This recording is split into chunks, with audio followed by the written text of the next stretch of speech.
GS1 যেতিয়া আপোনালোকে history পঢ়িব আপোনালোকে কেৱল MCQ কৰিম বুলি নপঢ়িব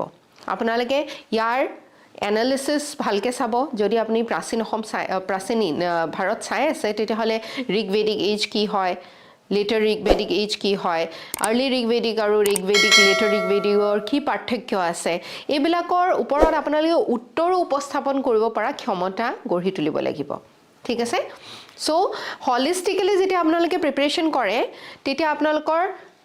ক্লিয়াৰ কৰা চান্সেস অধিক বাঢ়ি যায় কেৱল যদি আপোনালোকে প্ৰিলিম স্পেসিফিক পঢ়ি থাকে তেতিয়া আপোনালোকৰ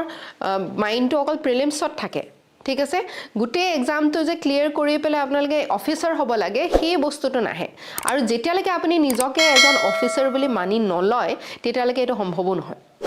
এক্সামটো ক্লিয়াৰ কৰা ঠিক আছে সো এনাৰ্জিটো আগতে ফিল কৰিব লাগিব